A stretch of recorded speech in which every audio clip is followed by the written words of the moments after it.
Hello and welcome to our latest edition of The Predictive World. I'm your host, Maja Upadhyay, Chief Growth and Operations Officer at SalesChoice, and I'm joined as always by my partner and CEO, Dr. Cindy Gordon. Today's topic is something we've been wondering about for quite a while now. It touches upon generative AI and specifically looks at the impact of ChatGPT on the education industry. And we have two astonishing and very accomplished guests that we are privileged to have us lead us through this conversation. But before we go into the introductions, what is the Predictive World? Well, the Predictive World series is a forum where we have been interviewing and discussing a range of topics around AI, predictive analytics, sales, organizational growth, and industry impacts with many, many thought leaders and experts out there in the industry. You can visit us at saleschoice.com/resources to catch all the webinars, podcasts, and video series where you'll be well versed with the topics, but be introduced to some really novel thoughts through the course of these conversations. So, without further ado, coming to our discussion here today. I'm joined today by Dr. Maja Zelihic and Dr. Karen Ivey. They both hail from the Forbes School of Business and Technology at the University of Arizona Global Campus. And just to bring their voices in, starting with Maja, Dr. Maja Zelihic is a dean at the Forbes School of Business and Technology, globally accomplished with a lot of research papers and co-creator of something called a perception index that I'm very curious to hear more about. So with that, Maja, let me welcome you to the conversation. Hello. Thank you so much. Thank you so much for having us on your podcast. We look forward to this exciting conversation. And thank you for your kind introduction. It's our pleasure. Next up, we have Dr. Karen Ivey, who is the Assistant Dean of Technology Studies for the Forbes School of Business and Technology at the UAGC. And she was the co-founder of the media tribute company, Visionary Expressions. Karen, it's a pleasure to have you as well. Thank you for joining us. Yes, Malay, and also Dr. Gordon, so glad to be here and also to speak on this topic regarding artificial intelligence, ChatGPT. Indeed, we are absolutely thrilled and can't wait to get started with those conversations. So on that note, why don't I now bring in Dr. Cindy Gordon, and Cindy, take away.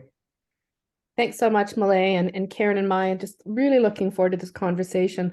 I read in the paper, I just got a notice that 1,000 leaders have asked to put a pause on OpenView developments. Elon Musk, obviously, big headline.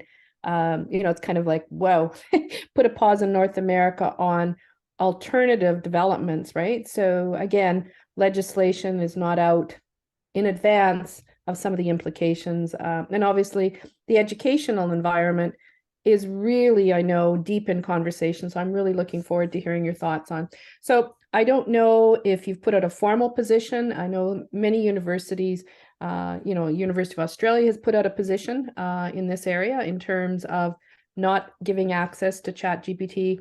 I was at a session last week with Rotman, one of the Rotman Business School in the University of Toronto, and his thesis was, by all means, we have so many immigrants coming in and we need way more accuracy in the writing. So you're getting extreme views, right? So what's happening, in your hood, and love to hear, Karen, what your thoughts are on Maja, and maybe we could start with Maja. Mm-hmm. Well, right now we're still formulating our position. Karen is serving on a committee where there is a lot of brainstorming and a lot of energy, and she will share some of the findings from that committee. We're in the process of writing some policies. However, we are currently, as we stand today, not in a position where some universities are, because we heard of a few universities banning it. The way we feel is it is impossible to ban development in technology.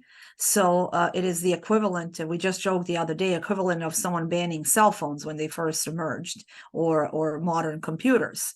So our policy is to fully understand it, to understand its best usage, to understand how to properly explain it to our students, how to leverage it as a good starting point for their research papers, a good starting point for their discussions, but at the same point of time also to prevent instances of students actually plagiarizing using it, which actually, I don't think, Sydney, that you'll be surprised to hear that we already had a few instances.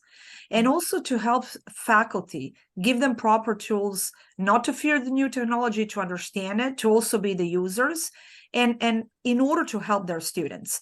So the policies are, some policies, kind of how-tos and useful guides are being written. But as we stand here right now, there's absolutely no movement within our university towards banning it. So the movement is towards understanding it and properly using it. Thanks so much, Maja. So Karen, you're obviously in the center of leading a working committee, builds and thoughts to expand what Maja's shared, and particularly, the dialogue that you're having on the pros and the cons. It must be pretty rich and intense. It's rich, it's intense, and exciting. So I must tell you, I was sharing with Malay earlier how exciting it is to be in a time when we have digital advancements such as AI, ChatGPT going on right now, evolution. And in our university, we are looking at what are all the benefits that we can gain from using ChatGPT, what are our risks, what are our concerns as well. What I really appreciate in the University of Arizona Global Campus, we have open discussions going on amongst our faculty, staff, and administration right now regarding ChatGPT. And that conversation is looking at what are those benefits that we could really bring from using ChatGPT and instill in our course room. We're looking at what does it say for our pedagogy, and also what does it say as far as critical thinking and what we may need to do extra, raising the bar in our classrooms to be sure that when we identify assignments and when we ask students to address assignments, we're not asking students simply to pull facts or pull examples. It raises that bar to be sure that our assignments are focused on critical thinking, even using tools such as ChatGPT. We have some courses right now that are being modified or looking at modifications to integrate ChatGPT, AI-like tools. So students are really encouraged to go and use those tools for part of their research, but then expand upon the content that they pull from those tools. That's where critical thinking comes in. And that's where we are making sure that in our courses, we're asking students not to grab just information, but also look at how can you apply the information? How can you dissect the information? How can you take what a tool such as ChatGPT identifies for you and use it to predict future, to use that information to give your opinion on it, use that information to identify other alternatives that may not have been identified by the tool. So we are really approaching ChatGPT with an open mind and also looking at the benefits as well as risks or concerns that we have inside of the university. And we have various aspects going on. We have official organizations inside of our university, teams looking at ChatGPT. Myself and other faculty members have received our UFP grant where we're doing research to identify how we can integrate ChatGPT for course learning enhancements and also integrate ChatGPT for career development of our students. It's exciting. That's the word that I would use, exciting. Karen and Maja, just listening to your voices, first of all, applause in the sense that you are embracing this new generative technology, because it's not something that can be put back in the box. I think your cell phone analogy was a really good one, Maja. I'd love to hear your perspective, because obviously the critical thinking means that the actual curriculum assignments and how you approach the learnings, there's a lot more developmental work that has to go on to look at the existing practices, content, and obviously a lot of education probably for many of the professors to change how they're approaching their curriculum in relationship to your goals, especially if ChatGPT is being integrated. How big of a task is that from your perspective? Because you know what it's like. I know what it's like. Also teaching, you've got all your curriculum, you got your slides, you're ready to go, and now you have to rethink your approach. Maybe also re-uploads on Blackboard or other e-learning platforms. How big of a task do you think that is ahead of everybody? Well, it comes from this concept that we touched upon briefly, the concept of understanding it. If we go with the basic premise that this should not be suppressing human capabilities, going back to Karen's conversations in regards to the critical thinking, a couple of folks that I talked about starting in December when this revolution all of a sudden accelerated. It started way back, but it accelerated. A lot of folks were using the concept of intellectual laziness, being afraid of intellectual laziness as a result of this. If we do this in a proper manner, we can get students to the point of asking the right questions. A lot of times when you start with a basic premise of inquiry, one has to be curious. In order for one to be curious, properly curious, because there is such a thing as a curiosity that doesn't lead to the end result or the successful end result, you have to ask the right questions. Well, ChatGPT is way more sophisticated than it was some other tools that students use in the past, as far as to how to ask the question. Also, as scared, and I'm just going to use the word scared as educators are, recognizing that someone used ChatGPT is actually fairly easy. One of the things that I've done yesterday, I met with several of our associate faculty members, and I said, I heard a lot of voices of concern. I said, let's start with basics. If you all of a sudden get a student under discussion board question, a very simple question, we're asking students for 200, 300 words worth of response. And here comes a new Shakespeare with 17, 18, 19 points to a 300 words prompt.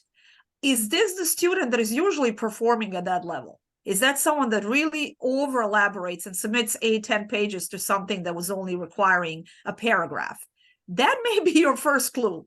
So when it comes to us recognizing ChatGPT, I mean, human capabilities are still there, and we're still, I mean, hopefully at this juncture, still smarter. And as you're smiling, Sydney, I do know it's passing a bar at a pretty good score. And I do know that it's passing the vast majority of the tests. Karen, it started, what, C+? Now it's like B- in most tests. So I know it's getting smarter the more we use it. But I think that whole fear of it's going to suppress our intellectual capability, it's going to create a concept of laziness. And I would be misleading you if I don't tell you that I'm a little bit concerned about the newer generation coming up, the generation that hasn't started writing essays, generation that hasn't started doing a little bit of an old school research. Those type of educators dealing with that population, they will have different challenges than the ones that Karen and I will be encountering, because we're encountering adult learners. Very good point. Very good point. Karen, your thoughts to build on that and on, just, looking at some of the concerns and obviously the different generational aspects. Right. So let's talk about the approach that faculty at our university are taking. First of all, and what I would recommend for any faculty, get familiar with a utility such as ChatGPT yourself. Get familiar with that yourself, link to it, it's free. You can join OpenAI, receive an account, and start using ChatGPT. As it aligns with your particular curriculum, find out what ChatGPT will go and pull on your curriculum, specifically on assignments in your course. So there is no experience where you're finding out that, oh my goodness, a student went and hit ChatGPT. I can tell by the structure of it, and now they have this wonderful writing. If you are an instructor who is in front of this, you already know what a student can go and pull from ChatGPT. This is where, and Cindy, you asked, is it hard? Is it easy? What's the level of difficulty in working through your curriculum to be sure that you are assessing your own curriculum, knowing there are utilities such as ChatGPT available, and raising the bar in your curriculum to be sure it's not a simple pull the information to address the answer. It's very easy for instructors to do that. And several of our instructors have already become familiar with ChatGPT. And by doing that, you then can see, how should I approach learning in my course room? How should I approach modifying the curriculum so that it's not a simple topic answer assignment, where I really am asking students to go further than that? ChatGPT is also useful for other reasons. I'm in technology studies. ChatGPT is a tool that can be used to assess coding. We instruct students on developing using languages, and ChatGPT can provide feedback to students on coding that they have created. So as an instructor, it would be very beneficial for me, having gotten used to ChatGPT and the types of results that it can provide, to know what those are, so that I can give the assessment to students, the feedback to students, to help them to fine-tune their coding, help them to enhance their coding. ChatGPT can be beneficial to instructors for assessment, wording, and feedback as well. Start there and go to the next level. So again, Cindy, you ask, is it difficult? It's not difficult. And is it exciting? I told you that's the word that I will use throughout, right? This session, what it allows instructors to do to assess their own curriculum and identify, using availability of utilities such as ChatGPT, how can I raise the bar so that learning of my students allows them to gain even more? And so that as an instructor, my whole purpose is not reviewing a paper to see if a student used ChatGPT. My position is reviewing a paper to see how the student takes that information, applies the information, analyzes the information, dissects it, and even predict information, provides alternative solutions or directions based on the information. That's critical thinking. And that is where we are targeting to be sure all of our curriculum, if it's not there today, it gets there. One a key foundational theme that is really clear on your position is the need to raise the bar on critical thinking, right? So in other words, ChatGPT, you're looking at it as an enabler. It's not going to go away. It can be applied. Let's think about how to integrate it, but let's also raise the bar on the assignments and the quality. So we use that utility. It is a utility. And I love the fact that you're encouraging hands-on, because that's the best way for adults to learn, is to experience, right? So get out of the hypothesis side, get into the details. And, I think we can anticipate there will be a lot of software companies, and they're already spinning out sidebar applications. I'm sure there's a lot of innovations going on now in the educational sector where they're integrating, where you upload your computing, your code, where it's an automatic run, ChatGPT, and even to give that feedback right away to the students and how they can actually improve. So in other words, another coach, which is another additive aspect, right? Rather than waiting for the professor to give feedback, right? So that in real time, they're constantly learning and upping their game. Are there, when you step back, are you starting to find that, some of the businesses that you're working with and in your networks, they're looking to you for points of view on how will ChatGPT impact our business processes outside the educational sector, so that they're coming to you as experts because they can see this transformative change. They're curious. I can imagine the other people that are reaching out to you, given your networks, and what do you think the impact is, and what advice would you give even to a board of directors or a business executive based on, how you're approaching things? Many ways, there's a great applicability for all board directors to get to try it, right? And great applicability for all C-level executives to try it. So just would love your thoughts on that. I actually was approached by, the first person who approached me was my cousin. He's a scientist in the field of dentistry. And he actually had a lot of data that he already collected from his students as far as to the applicability of ChatGPT in the field of AI in general, in the field of dentistry. And then he wanted me to collaborate with them on a research paper, just provide the business perspective. The businesses that are currently facing, trying to figure this out, a lot of businesses are still in the, exploring the feasibility of the new technology as far as their business model. There is always that fear on the side of, the employees, fear of job loss. Is my function going to become obsolete?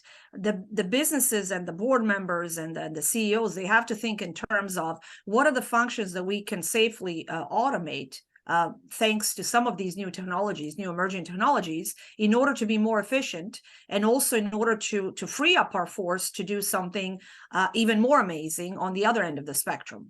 I'm going to have to tell both of you what I was thinking about just the other day as I was starting my career. We all had different jobs, and I was a customer service rep in the finance industry. I started in the finance industry at a regular customer service rep job. So I was getting the customer complaints.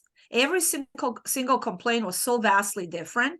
So I'm sure the jobs that you had at the beginning of your career, you literally had to craft a unique response to each one of those customers. So when you think about it, at the end of the day, you actually helped approximately, in my line of business at that point of time, probably 25 customers, because those were very, very involved complaints.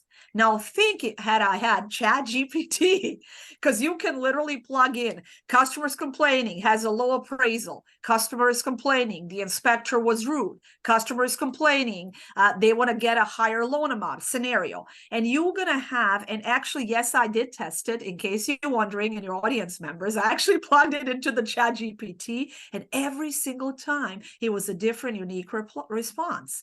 Now think about what that does in the customer service industry. That is just one of the examples. That is not to say, oh, we're going to need fewer workers, period. No, we are going to automate some functions in a better way. All of us, raise your hand if you used a chat feature with airlines or a chat feature with any other company. A lot of times we get very frustrated, and that's when we start yelling in our phones, customer service, customer service. But ChatGPT and features like that one, they're more sophisticated. Their human-like replies are more on point, more meaningful, and better in addressing our questions. So we can liberate the rest of the workforce to do something else where pure human capabilities are still very much needed. Yeah. I think you said a really key word, which is liberate. And obviously that raises the bar, right? So you can actually start to perform higher functions, which humans are really good at, right?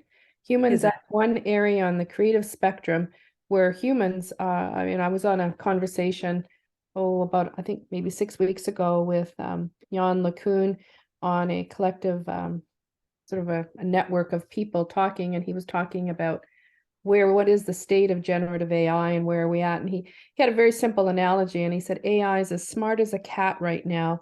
Let's recognize that what the human functions are really good at, right? So we've got a long ways to go, but I think the liberation so you can get to higher, because there's so much time and waste that could be done in different ways, and then we can start really thinking outside the box. Other comments, Karen, based on your perspectives on the impact on businesses, and any advice that you would give in addition to what Maja just shared? Definitely impact on business, just realizing that several businesses, across industries are already integrating ChatGPT and AI-like tools. And it makes a lot of sense, because what ChatGPT does is it collects information that has been made available already, pulls it in, dissects, analyzes it, and presents it in human-like form when individuals ask questions. So it is excellent for customer service. And several organizations are already integrating ChatGPT in their customer service organizations.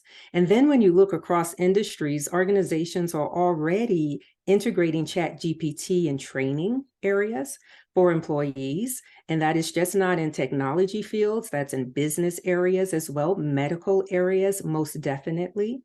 And when it comes to the integration of business organizations and academia, that is a special integration right there.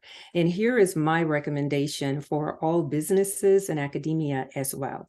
If you are not currently making sure you put yourself in the midst of where the discussion is on artificial intelligence, ChatGPT, Bard, other tools just like that, then make that step to place yourself there. That could be academia integrating with organizations and industry to be sure that you're part of the conversation, you're assisting the evolution of how the tool is being used. Myself and other team members at our university will be attending 2 conferences based on AI this year. One is AI 2030, AI for 2030. That's going to be in Las Vegas in August. And the other one is a New York Summit that will be in December. And in both of those situations, we, from an academic standpoint, are being sure we're immersing ourselves with organizations, with industries to be part of the conversation. So that is my recommendation to all. If you currently are not uniting academia, where we're developing your future pipeline, right, of organizations, individuals who will go into the industry, be sure that that combination is happening in all types of ways. So that is my recommendation, and we're moving out on that in a lot of ways.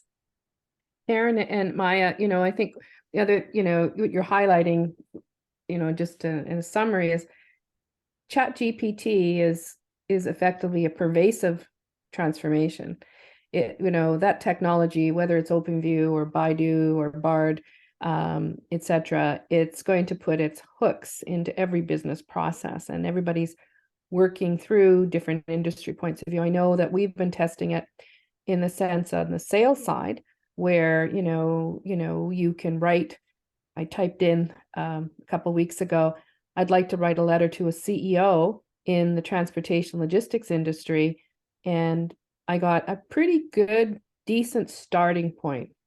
It no means had the depth that I knew, because I have context that ChatGPT doesn't, but it gave me a quick starting point in a structure, especially when people aren't good at writing. They kind of get paralyzed. Like some of us are just, we can just do it so naturally, and others, they think and they haw and they hum. So I do think that, your point about experimentation, emergent thinking, connecting with other academic sources, because we can all learn, right, from each other, and nobody's got it all right. Like to your point, we are seeing a lot of software vendors with announcements being very clear they're integrating ChatGPT into their core products. And obviously Microsoft's taking a major step in terms of generative AI across all their applications. I mean, this is like a huge fuel, it's going across their whole pipeline, right?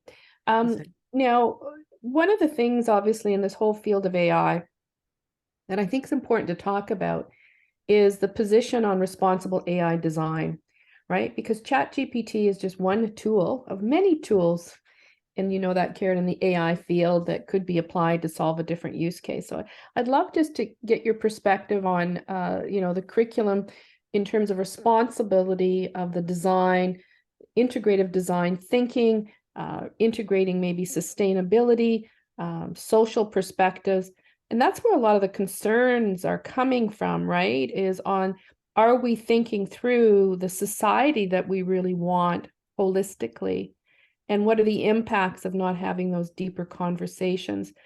We all know that the laws are very slow still in the AI space, right? I mean, there's positions, but they're not as aligned within the legal systems within North America. For sure, there's data privacy, but not in terms of auditing the models or ensuring that there is a risk review on the the societal impact and having that on file. Exactly. Dr. Gorton, it's very important for everyone to understand the risk that do come in using some of our AI tools like ChatGPT today. For instance, ChatGPT is not 100% accurate with the information. And when I suggested get familiar with using the tool, especially if you're teaching something, if you're in a business and you are recommending individuals to use ChatGPT, you yourself and teams go out and use the tool to see what types of responses are coming back. you will probably find out that it is not 100% accurate. You will be able to identify where the holes are. The holes are going to be there if there is not documented information out there where ChatGPT can go and pull. Or it could be pulling information that is not 100% accurate. You need to know for yourself what that level of trust is in using the tool for your business, for your function, for your learning directions, so you know where you need to make and identify corrections is using the tool or information from it. And you also know where those gotchas are in using the tool. Another direction of risk is biases, specifically cultural biases. ChatGPT is a tool. It pulls information. It does not have the accuracy or the correctness when it comes to cultural diversity. Meaning, if I'm African American and I'm asking a question of ChatGPT, there are instances where the system has incorrectly put information, and I'm being nice at that statement, out there in the deliverance of the answers that it has provided.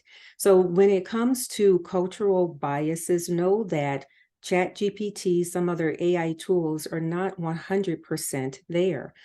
Some AI tools, facial recognition, right, are still being modified today when it comes to cultural situations. Some situations, I'm going to say, I'm female, this is my hair, I can change my hair. I can purchase and change my hair. How well does that AI facial recognition recognize this person has a different hairstyle, but it's the same person, right? Not always will it pick that up. So there are correctiveness directions that are needed in the AI tools from a cultural diversity standpoint. And just be aware of those situations that are still being worked on. Will the tools advance and get better over time? Yes, they will. But with anything that is developed from a technology standpoint, it takes time, it takes use, it takes feedback, it takes correcting for it to get from current state to that better state. But those are just some of the risks that definitely are there, and we are aware of it. And my recommendation is being sure that for your industry, your business use, your learning community use, you know what those gotchas are and where the areas of non-accuracy exist in the tools. Yeah, I'm really glad you reinforced the critical point on data bias, right? And the implications it has on gender. Maja, let me turn things back to you for closing comments. You know, we've talked a lot about ChatGPT. We've talked about the openness, the excitement that you have, the richness of applying. Obviously, you're working through your, I'd call it best practices and policies that are emerging. But if you would like to put a bow on this conversation, Maja, I'm going to give you the privilege of closing this off for us today. Sure. I think that in summary, we're absolutely excited about this new technology here at the University of Arizona Global Campus. We are continuing our conversations and we're continuing our exploratory journey, trying to understand it and be users ourselves in order to better explain it to our students and implement it in some of our assignments in order to inspire critical thinking. We have an exciting event coming up, actually, May 17th. Rich Colgard, one of our Forbes School of Business and Technology Advisory Board members, is going to be leading a panel discussion on ChatGPT at 10 a.m. Pacific time. More to come on that exciting event. And we will have representatives from different industry sectors that will be discussing the application of this new technology, some of the pros and cons, and some of its dangers that we already mentioned, such as the data bias. A lot of times, as everyone noticed using it, ChatGPT is actually producing data up until 2021. So much has happened in so many different industries up until that point of, from 2021 till now. They're claiming that is due to the fact that they're not able to fully verify the rest of the data. But a lot of times when we talk about the medical field in particular, the concept of peer reviews is so important, and ChatGPT is still not being able to provide those type of assurances. With that said, it is here to stay. It is here to evolve. It is going to we're going to have so many more exciting features in the years to come. So we're definitely here for the ride, and we're ready to learn it, embrace it, use it, and help our students as they navigate this exciting journey. Thank you very much, Maja and Karen and Maja. It's just so delightful to have this rich conversation. I am so proud that you have the open approach versus the closed approach. It doesn't come as a surprise, but I wasn't sure what your position was. But I think you're approaching things in a way that is going to inspire the students because they want to learn. And curiosity is so fundamental to education, right? You've got to have curiosity to emerge, to expand. And so thank you so much for being with Malay and I on our Predictive podcast. I'm going to turn things back to Malay for final closing comments and just inspiring. Thank you so much, Malay. Thank you, Cindy, and indeed, Maja, thank you so much for showing us just how much UGC is doing in this space, and how mindful it is of the need to bring students up the curve and adapt. And as Karen mentioned, absolutely, the idea of focusing on the application of the information, particularly with a collaboration between organizations and academia, I couldn't agree more with you. We come now, of course, to the end of the conversation, and I'm reminded of a little snippet that I had heard at a recent conference I was attending around technology and its applications in the transportation industry. And the head of data and analytics at a global company was on stage, and he showed us in a really large screen his experimentation with ChatGPT. He had simply asked the system to advise him of where most accidents occurred in the Greater Toronto area. And ChatGPT, of course, gave a response, and it showed with great specificity the exact intersection in this particular town where all of these accidents were occurring. And we were all really impressed, except on the very next screen, he showed Google Maps, and it turns out those two streets were actually parallel to each other, and they never really intersected. And that's the extent to which, to all your excellent points, things can be misleading even when they look fairly legitimate. And with that, we, of course, now come to a close. I would like to thank all our listeners of this particular podcast. Hope you learned and were impressed and enlightened just as much as the rest of us were. Maja and Karen, thank you so much. To everyone listening, this is the contact details where you can reach out to them to learn more about the school, to learn more about the work, and of course, their point of views in the time to come. And once again, just to reiterate, remember to visit us at saleschoice.com/resources. That is where the recording of this particular podcast will be uploaded as well, and it will be available soon. And in the meantime, of course, you can look at all our historical assets and discussions that we have had over there. So with that, Maja and Karen, thank you so much for being with us. Thank you. It was great to have you. And we'd like to now say adieu. Thank you so much, and bye-bye.